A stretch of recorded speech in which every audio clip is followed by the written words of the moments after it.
All right, so we're gonna go over real quick the basics of magic and spellcasting. Let me go ahead and pull the notes up. So what we're gonna talk about here. To get started with magic casting, you're gonna wanna make sure you have a basic spell book. This costs 1 gold from a vendor. It does persist upon death, but you need this spell book. You cannot cast magic without the spell book. All right, so we're gonna go over, the first thing I wanna go over is attributes. So the only attributes that really matter that are going to affect your spellcasting and your mana regen are Psych and Intelligence. Intelligence affects your magic damage, your max mana, and your mana regen. Psych affects your mana regen, max mana, and magic resistance. Guys, stop me if you have anything I'm missing here. But we're gonna go over intelligence. Intelligence values are really important. I'm actually gonna pop up the resources on screen while we go over this. So intelligence, where's intelligence? This is the complicated one. So intelligence, you wanna be careful when putting points into intelligence. They have a scaling amount that differs on how much you have. If you're not going to have 50 intelligence, it's not that worth. Once you pass 50, it's not worth to put any more points in unless you're gonna have more than 110. At 110, you start to get more damage and more healing amounts for that amount. So pretty much when building your character, and this could change because they have talked about adding a little bit more scaling in here, you pretty much want either 0, 50, or more than 110, usually literally 135. Some of the most popular builds are a little fat mage with 135 intelligence, a dex mage or a hybrid mage, which will have exactly 50. And you don't want to go above 50. They're kind of wasted points. As for Psych, Psych will give you, where is Psych? Psych will give you damage reduction when people are casting on you. And of course, more max mana and mana regen. So that sums up the two main attributes. The rest of them are fairly obvious. You're going to want to judge based on a build that you find, but constitution and things also are important. The two that really affect your magic are Psych and Intelligence. Skills. The main skills that you're going to want to focus on are in these 3 categories here. We have Vitalism, which controls your passive mana regeneration. That's mana all the time. Active regeneration, which is meditation. That's when you're resting. So when you're sitting down, how much mana are you going to recover? Mental training is very important. So you have mental focus. This one reduces mana cost of your spells. Concentration prevents you from getting interrupted. 40% at max. So prevents you from getting interrupted upon taking damage. And mental offense controls damage. You're probably going to want this one maxed out no matter what. Magic schools. So these are not in the game yet, and there are also, how many did Henrik say they were going to be in? Like 7 or more? I can't remember. There's going to be more magic schools. Ecumenical is the only one that's currently in. I think technically Dominate is also in this skill, but it's not currently functioning. But this controls whether or not you'll be able to cast a spell effectively, or literally like if it fails. So if you don't have enough ecumenical spell level, you could fail your cast. So you want to be careful to make sure you have enough skill for the spells that you care about. Like if you don't have 100 ecumenical spell, you might fail Earthquake pretty often. I fail pretty often when attempting it at 79. So the spell book, you want to drag these over to your hotbars for easy casting. Something that you'll want to make sure you look at is the skill range. That's really important. So the skill range is what I was talking about with those ecumenical spell numbers, right? This will show the minimum number you need to cast it and the maximum number where it will stop failing. So if you have 62 ecumenical skill, you will not fail to cast the fulmination. If you're somewhere in between 37 and 62, then you very well might fail when attempting to cast. So keep that in mind when you're looking at your spells. They pretty much are self-explanatory. They have a little explanation, what it does. And yeah, just keep in mind that you can fail them. All these can also be either cast on someone else or self-cast. Earthquake is an AoE, but we're not going to go over each spell individually. You can kind of just read what they do and keep in mind that if you don't have the skill level, you might fizzle. Charge and cast. So how do we cast spells? Basically, there are 2 ways to, like, we hotkey them, right? But there are 2 hotkeys that you can set. I believe they're set by default to Q and E. Self-cast and cast last spell.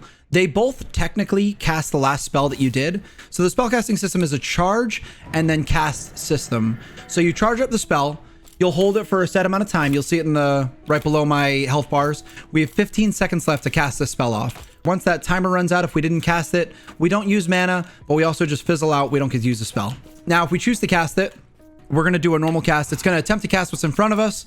We use the mana, but we were not aimed at the target, so it did nothing. If we were to choose the other self-cast option, we will literally cast this spell on ourselves. We have now cast Fulmination on ourselves, which is a delayed explosion. So it's counting down till it explodes. and then we take damage. There it is. It's the same thing with the heals. We chose to cast the heal. Now the two last cast buttons will start the cast and either cast it on ourselves or cast it on whatever we're aiming at, right? What else we got? How it lands. It's one of the biggest things that I hate. Time to go over how it lands. All right, so it's hit scan. To land your skills is hit scan, or your land your spells. So if we're looking at mostly evil here, if we're aimed right at him, we are going to cast heal on him. It will heal him.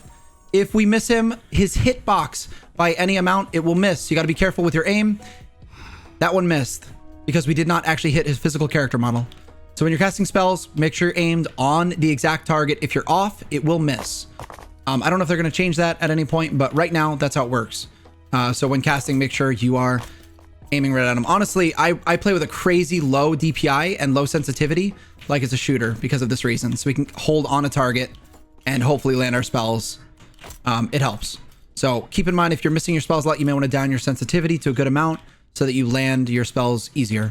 Reagents. So every spell takes reagents. It takes it on the finished cast, not on the charge up. So when you charge up, this is not using the reagents. If you hold it and let it fizzle, it won't take any mats to use, right? But if you cast it, you're going to see this is going to use Ichor and Niter. So if Ichor and Niter over here, if we cast it, there goes one Ichor, one Niter. It takes the cast of fulmination. Misses do take. Yep. So if you miss your spell, it does take your mana. It takes your mats. So if you're going to miss, just don't cast, right? Ooh. Shimmying his pants off or something. Full shimmy. Sweet. You got more? Probably has more. Why is it making me laugh? Just... Is that everything? Okay. We got mage armor. All right. So what to wear? I guess it's a good time because Mod just gave me all the armor. So mages want to wear light armor. This is not a great example of light armor. This is a suitable example for light armor, but it's really going to hurt our mana regen. So the reason why you don't want to wear heavy armor as a mage is it does affect your regen. If you look at the statistics section here, it'll actually tell you that mana regen is affected past 2 kg. That is very true. If you have less than 2 kg, you have really good mana regen, but it's also apparently a scaling amount. So the more weight, the less mana regen. If you want to have really good mana regen, you want to stay under 2 kg, but general rule, wear lighter armor if you don't want to hurt your mana regen. Use light materials like silks, I think some like leathers. You do not want plate or metals. And yeah, some of the best that I know of in right now is silk and scale combined. Silk and scale combined give you a really lightweight armor. That's really good for mages. In a fight, you're not going to be likely casting too many offensive spells in a group fight. Corrupts will prevent healing and do a dot. So I just cast Corrupt on Carib. He's going to take damage for, I think it's, how long is that? 19 seconds? But yeah, it prevents healing. So he can't bandage. He can't get healed. It's really important in group fights. So as a healer, a lot of times you'll be picking out targets that might be low and calling it out, right? When you corrupt an enemy, you're going to call it out so the group knows to focus them. They can't get heals. And then the counter to that is your mage or their mages are going to purify. Purify can take off corruption. So if someone on your team gets corrupted and they're being focused, your main priority is purifying because you're not going to be able to heal them without purifying first. But that's your main role in a group fight is corrupts, heals, purifies. All right, that's pretty much it, I think. I think that pretty much sums up magic casting. Hopefully I covered all the basics and people can use it to get started. Thank you for all the help, guys. I would have missed a lot.